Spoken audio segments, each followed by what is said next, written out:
दोस्तों कहानी अच्छी लगे तो लाइक सब्सक्राइब एवं शेयर जरूर करें। दोस्तों इस कहानी से हमें दो ज्ञान की सीख मिलती है। इस कहानी को आप अपने बच्चों के साथ शेयर जरूर करें। तो चलिए सुनते हैं इस लॉन्ग हिंदी स्टोरी को। अगर आप भी सुनना पसंद करते हैं तो हमारे channel all mix Hindi story को सब्सक्राइब जरूर करें।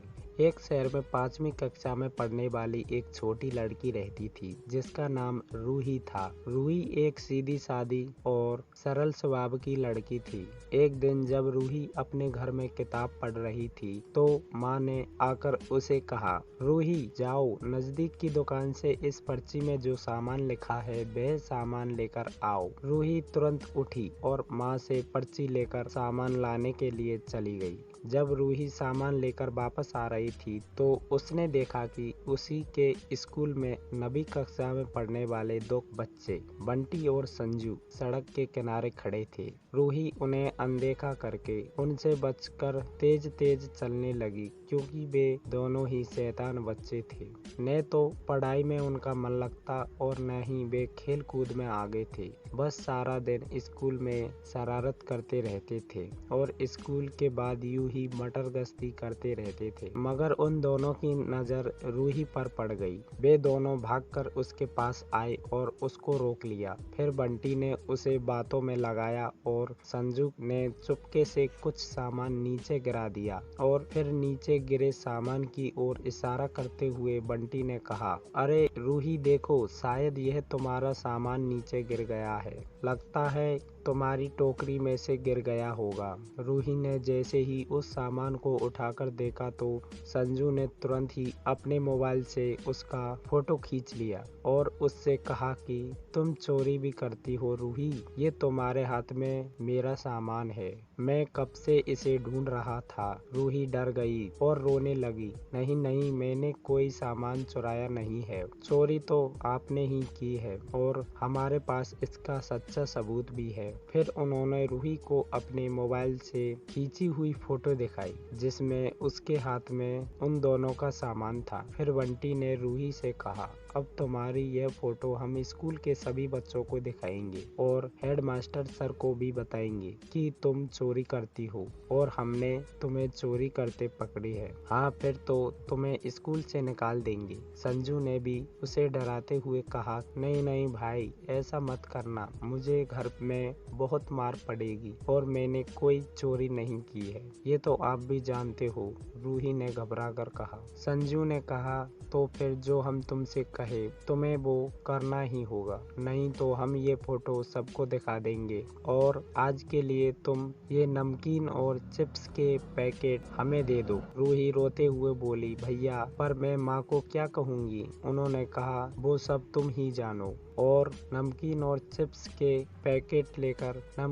चिप्स लेकर वे दोनों हंसते हुए वहां से चले गए। रूही इसी सोच में थी कि घर पर क्या कहूँगी, तभी उसे एक भिखारी दिखाई दिया और उसके दिमाग में एक बात आई। उसने घर जाकर माँ को कहा कि नमकीन और चिप्स एक भूखे भिखारी को दे दिए। माँ गुस्सा भी हुई और खुश भी। उस दिन तो रूही बच गई, पर उसे बहुत ही दुख हुआ कि उसने पहली बार माँ से झूठ बोला है।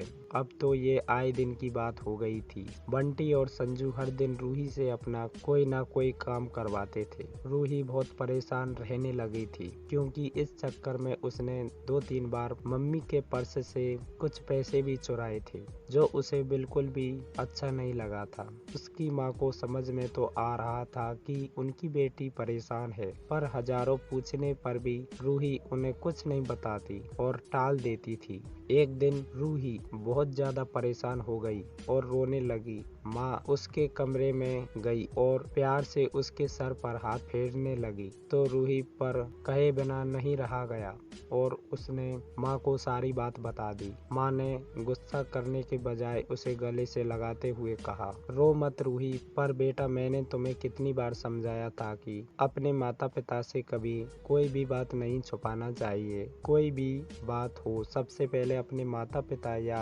घर में किसी को बतानी चाहिए। वे हमें हमारी गलती पर डांटेंगे और सजा भी देंगे, पर बेटा वे ही हमें इससे बाहर भी निकालेंगे। तुमने ये कैसे सोच लिया कि मैं भी तुम्हें चोर समझूंगी? हम पहले पूरी बात समझते हैं, फिर कोई फैसला लेते हैं। और एक बात, तुम्हें अब अपने आप को बहुत मजबूत बनाना होगा। देखो तुम्हारी कमजोरी का उन दोनों ने कैसे फायदा उठाया। बेटी तुमने तो यह भी नहीं सोचा कि सिर्फ मोबाइल में फोटो होने से ये कैसे सच हो जाएगा कि तुमने चोरी की थी। और बंटी और संजू का रिकॉर्ड देखकर तो कोई भी उन दोनों की बातों पर विश्वास नहीं करेंगे। छोड़ो, मैं कल ही तुम्हारे साथ स्कूल चलूंगी और तुम्हारे हेडमास्टर को सारी बात बताऊंगी। अब तुम चिंता मत करो, हमें पूरा विश्वास है। माँ ने अगले ही दिन स्कूल जाकर प्रिंसिपल सर को सारी बात बताई। सर ने बंटी और संजू के मम्मी पापा को बुलाया और उन दोनों को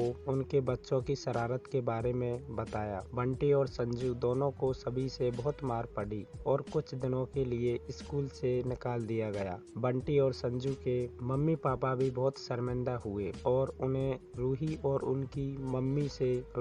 और उसकी मम्मी से माफी भी मांगनी पड़ी। प्रिंसिपल सर ने बंटी और संजू को आखिरी हिदायत देते हुए कहा कि यदि इसके बाद भी वे दोनों नहीं सुधरते हैं तो उन्हें बाल सुधार गृह में भेज दिया जाएगा। अपने मम्मी पापा की सबके सामने बेइज्जती होती देखकर बंटी और संजू भी बहुत दुखी हो गए और साथ ही बाल सुधार गृह में रखे जाने के डर से उन्होंने खुद में बदलाव और सुधार लाने की प्रतिज्ञा की और उन्होंने फिर कोई शरारत नहीं की थी। यह कहानी की शिक्षा, चाहे कोई भी बात हो, हमारी कोई भी गलती हो, या हमारी कोई भी गलती हो, हमें अपने माता पिता से कुछ भी नहीं छुपाना चाहिए। हो सकता है वे हमारी सहायता ही करते हैं। कभी भी ऐसा कोई काम नहीं करना चाहिए जिसमें हमारे माता पिता को दुख हो और उन्हें दूसरों के सामने शर्मिंदा होना ना पड़े।